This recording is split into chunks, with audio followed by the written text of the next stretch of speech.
So, in my review of Season 2, I praised this scene as being superior to the climax of Season 1, and honestly it was my favorite scene in the entire show so far. I said that it was fitting that anger let him control the Founding Titan in Season 1, but love let him control all the Titans in Season 2. I said this was absolutely beautiful, and the best scene from the season and the show, something I thought was untouchable. Well, this season they doubled back on that by having that particular Titan be a pure blood, meaning that power wasn't even in Eren. This does confuse me though, because if I'm not mistaken, the second time he uses that power in the episode, he's not touching that Titan. Anyways, you saw a title in the thumbnail of the video, so you know I'm reviewing Attack on Titan Season 3 today. So before watching it, I heard that the common consensus on this season is that the first half is slow, largely due to the lack of Titans. Honestly, I completely disagree. I thought having to fight humans was a great change of pace, and having Levi face off against Kenny was super exciting to see unfold. That said, it's still not perfect. Unlike Season 1, it didn't feel like this was being dragged out, but its flaws equally damaging. It crams too much in too short of a time span. Season 1 spent 9 episodes in Battle of Trust. Season 2 spent 12 episodes finding a hole and rescuing Eren. The first 8 episodes, of this season, though, are completely insane. You got the scouts branded as traitors, murders happening in the city. They reveal that the murderer, Kenny, is related to Mikasa. There's a coup d'etat. They reveal that the Ross family has been mind-controlling the masses. A story of meeting her father, plus the reveal of her past. Those 2 inner-city soldiers defecting to the scouts. A story of nearly killing Eren. The reveal that Eren's dad ate the nice Ross girl to save humanity. And that lame-o Ross father becomes a freaking gigantic slug. And this all took place in 8 episodes, making all this take place in a shorter time span than the Battle of Trust. Don't worry though, guys. The season isn't all bad. In episode 12, the scouts get a banquet dinner, causing Sasha to lose it. Now up to this point, I always called her Potato Girl, and no joke, in this episode, they actually called her that too. Definitely makes up for the rest. Seriously though, the second half of the season really does make up for the flaws of the first, with the mission the entire series had been leading up to finally taking place. Finally, it's time to retake Walmaria and enter the cellar. Even more though, it's time to face off against the Beast Titan and time for the fateful rematch with the traitors Reiner and Bertolt. Around 200 scouts, their entire group, are deployed for the mission, including the injured commander, but only 9 return. Pretty dark, right?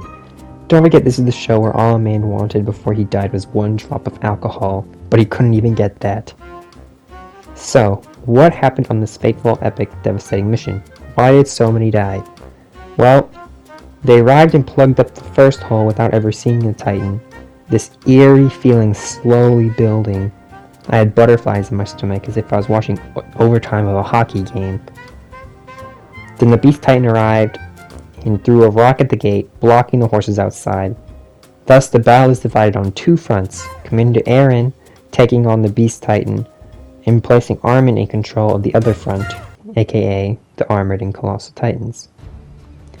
Armin locates Reiner hiding in the wall, and a fight ensues.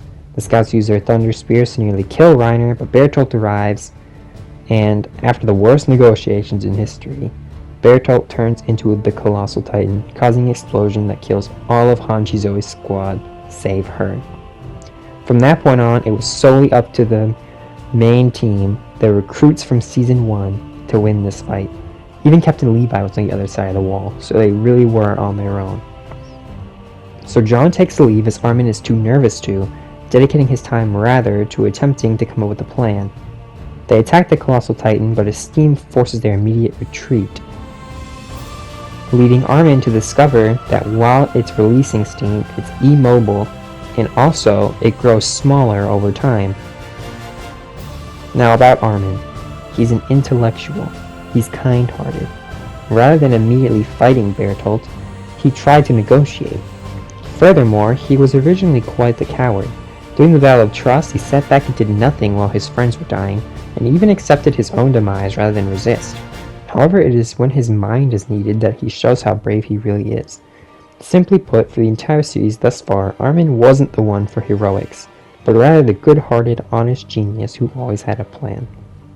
In this moment, upon realizing the Colossal Titan's weakness, his character development comes full circle. It is here that, once again, he comes up with a grand plan, but one that would require him to fight, not be defended. Recall that he let John leave before due to his nerves. He was too nervous to send his friends to their deaths.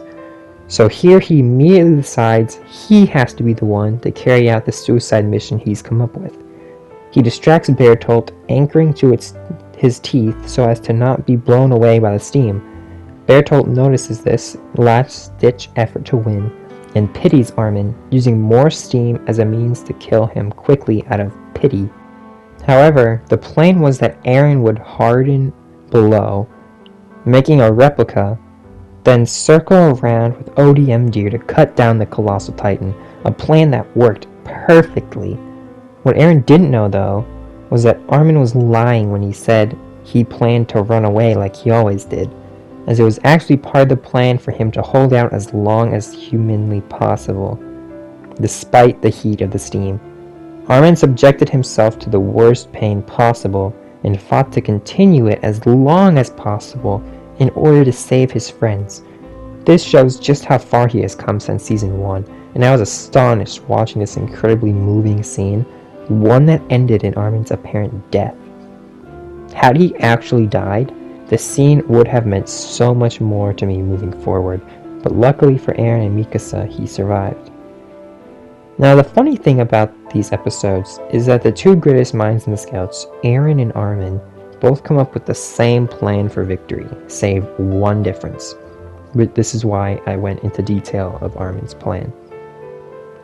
Like Armin, Eren knew that the only path to victory was through death. Both planned to distract the Titan they were fighting, then send someone around behind him for a surprise cut to the neck. The only difference in their plans really demonstrates their difference in character. Armin's plan involves sacrificing his life alone, while Eren's calls for the death of everyone outside the wall except Captain Levi. Both sacrifice themselves, but Eren brings a lot of soldiers down with him. The way I see it, this is why the decision to save Armin rather than Eren afterwards makes so much sense. Like they said, Eren was forced into being a devil, something he found no pleasure being. Armin, on the other hand, only risked his own life, an ideal that, seeing that the wall was now plugged, better fit them moving forward. Do note they did not yet enter the cellar, so having an entire continent of enemies was unfathomable to them at this point. Therefore, this heartbreaking decision had a simple solution, one I am glad Captain Levi chose. I also found it very interesting, another testament to how dark this show can be, that they spent an entire episode debating who to save. It was heartbreaking to see their friends choose their commander over their comrade, and soldiers choose a comrade over their leader who laid down his life for victory. Saddest of all was Mikasa, who at first was ready to fight Captain Levi in order to save Armin, but in the end she let logic win the day, accepting that Erwin should live and Armin should die. The scene when she gives up on saving Armin was absolutely heartbreaking, especially when Eren begged Levi to save his best friend. It'll be interesting to see this scene's effect on Mikasa moving forward, as it was brought up shortly afterwards by another cadet that she did this. Captain Levi's reasoning, while different from mine, on why Armin should live was also quite touching, and I'm happy the season ended afterwards with Armin finally achieving his dream, the reason he was ultimately saved. Speaking of, that scene was especially powerful, as again the entire series had led up to the moment when Eren, Mikasa, and Armin got to the sea.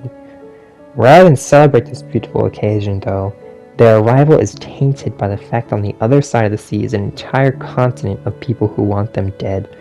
Ending the season with Armin's dream being tainted by the looming threat was genius. Speaking of the looming threat, in this season we finally got Eren's father's backstory. I won't go into detail, but I will say it was very logical and it made a lot of sense. I only wish they hadn't made the Titan from the Season 2 finale a pure blood. I also hate that it was the ex-wife that ate Eren's mother. That's just cruel, not to mention insanely unlikely. My main problem with this season, and perhaps the entire show up to this point though, is Aaron. He's a very passionate, somewhat ignorant person. With these traits there's so much room for development, but all he ever does is cry. Even when he decides to be better, he just starts crying again the next episode. Maybe it's because I watched this season in such a short time span, but I got really sick of Aaron whining all the time. Anyways, if I had to rank Season 3 of Attack on Titan, I would give it a 90%, therefore being better than Season 1 in my opinion, but not the near masterpiece that is Season 2. Anyways, this has been my review for Attack on Titan Season 3. Since it'll be a while before I can review Season 4, if there are any shows or films you'd like me to review, let me know in the comments. Anyways, you all have a good day, and I'll see you next time.